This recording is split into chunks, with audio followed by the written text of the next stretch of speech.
Sa zadovoljstvom pozivamo Dinu Mehmedbegovic-Smith, doktoricu pedagoških nauka i profesorcu pedagogije i primijenjene lingvistike na Univerzitetu University College London. Doktorica Mehmedbegovic-Smith nesebično dijeli svoje znanje i međunarodno iskustvo širom svijeta, uključujući i našu Bosnu i Hercegovinu.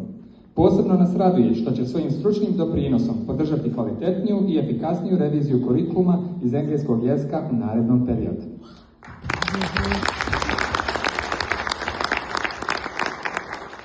Hvala lijepo na predstavljanju. Mogu li zamoliti voditelje da mi kažu na kojem jeziku da govorim, na bosanskom ili na engleskom? Po izboru. Okay, because we have some guests here who are not Bosnian speakers, I'd like to address you in English. I hope that everybody is fine with that. Good evening, dear colleagues. Good evening, students. Good evening, guests. I'm very honored to be here to be contributing to this very first meeting of this very important association, and to be here on a bigger mission to support my colleagues on implementing the curricular reform of English provision in primary and secondary schools. And I would like to thank the Ministry of Human Rights and Refugees for facilitating the project, which is transfer of knowledge from diaspora into Bosnia and Herzegovina. Today I started with my colleague Stanislava Matic with focus groups in first grammar school in Sarajevo, where we met with students from first 3 classes of grammar school, and we talked about positioning of English, Bosnian, how they see the importance of English language. As our colleague said, future is in English, in space, in cyberspace, and these young people already know that. They were talking about English being the most important subject, being important for all professions, be it in natural sciences, in IT, or of course for those students who are going to follow the languages route. So I can tell all the English teachers, professors here that you are far more privileged than any language teacher I know in the UK, because what's happening in the UK is what we call the fallacy of English is enough. Because the power of English as the global language is such, many children don't see the value of learning other languages. And in England, compulsory learning of languages is only from 7 to 14 years, and many children drop languages after the age of 14. This is resulting in kind of a domino effect across education sector, because we're seeing that many secondary schools are losing provision of foreign languages, and many universities are closing down languages departments because there aren't many language teachers needed anymore.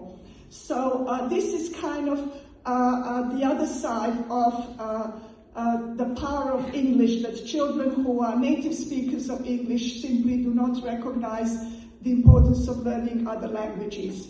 Also in the UK we have the issue that many children from minority groups, from diaspora groups, don't see the value of their own language. So they will refuse to speak to their parents in their Gujarati, Punjabi, Bosnian, Croatian, because they see in school for success they only need English.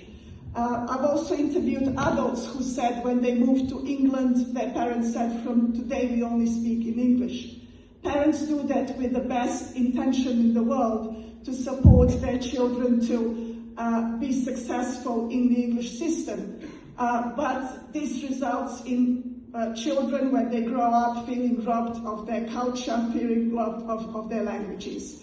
I was 2 years ago on a sabbatical at the University College of California in LA, and I went to Slavic Studies, where they teach Bosnian, Croatian, Serbian together.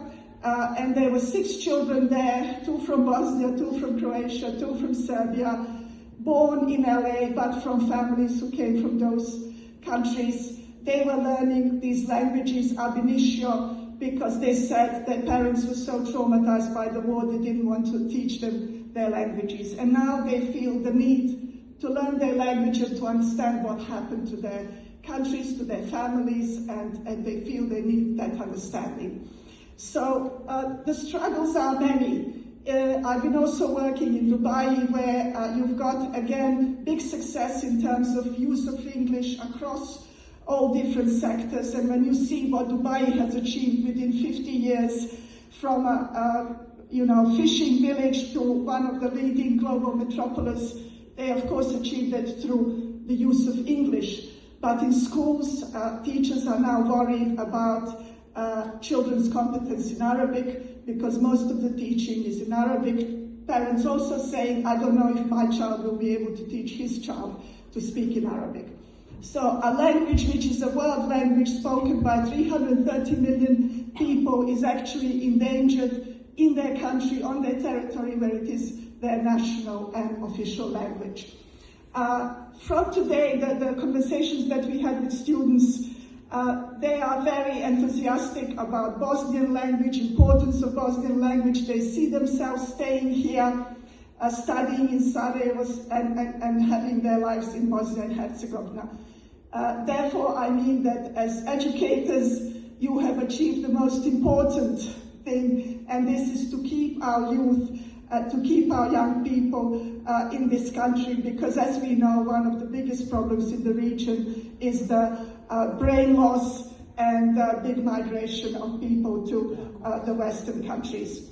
I also want to say that through my research and my work with minority groups, also with language teachers in UK who are facing this issue of English is enough, I have developed a framework which are titled Healthy Linguistic Diet, and it's based on analogy that in the same way that we need a varied diet for our physical health, we also need varied language input for the optimal development of our cognitive functioning.